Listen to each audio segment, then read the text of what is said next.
Recently, in LEC, we were able to see the rise of players with a bit more distinct playing styles and unique champion picks, giving us some more diverse drafts and quite exciting games, at least compared to the usual matches, where picks can get repeated endlessly and it can feel a bit stale sometimes. Oh, the plot twist! They took the Vi instead of the Maokai!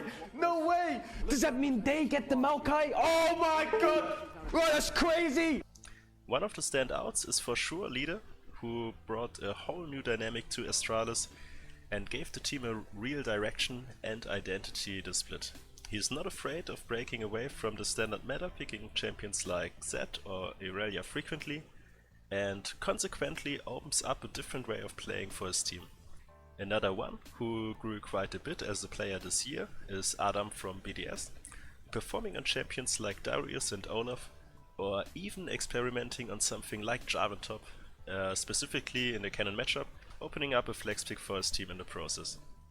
Players having their own signature picks was something that was quite normal in the early days of League ProPlay, thinking back to some famous examples like Westor on Fizz back in the day, solo killing even the strongest opponents, or Frog's Anivia, which managed to draw an obscene amount of bans, stalling games out forever, or even going a bit further back, Hotshot GG with Nidalee probably was the first really memorable one, striking fear into his opponent and transforming the way they are playing.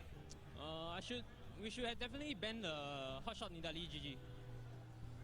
It's basically kicked my brother in the ass. My brother was playing the Lee Sin.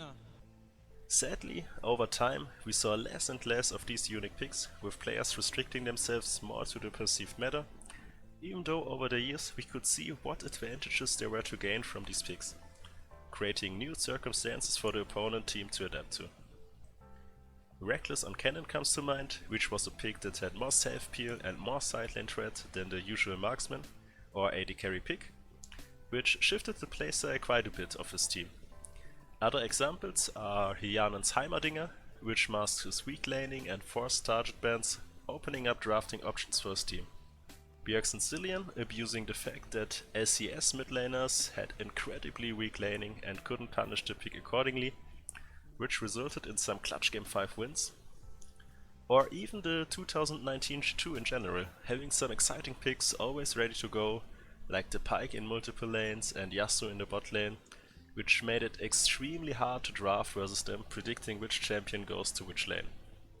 One time, by extension, pocket picks even led to a World Championship win, looking at FPX with Doinby at its helm, completely dictating the way his team was playing and to some extent also how the opponent was playing, with his unusual champion picks like Nautilus in the mid lane. So what are the concrete advantages teams can gain from these pocket picks?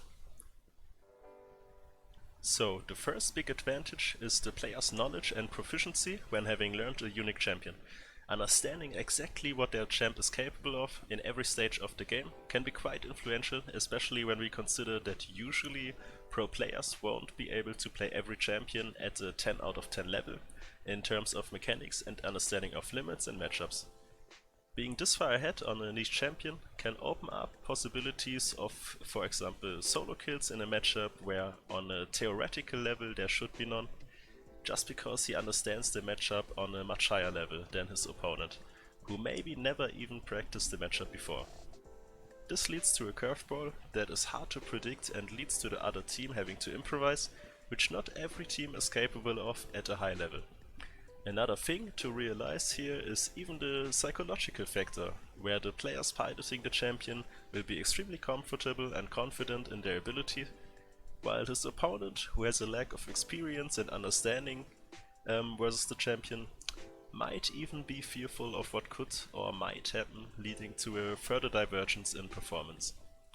What can become a problem is if a player is only good on his pocket picks, like for example Adam earlier in his career, or I think a big example in the LPL was a player called Teacherma, who was playing for WE and was mainly proficient on picks like Pantheon or Galio.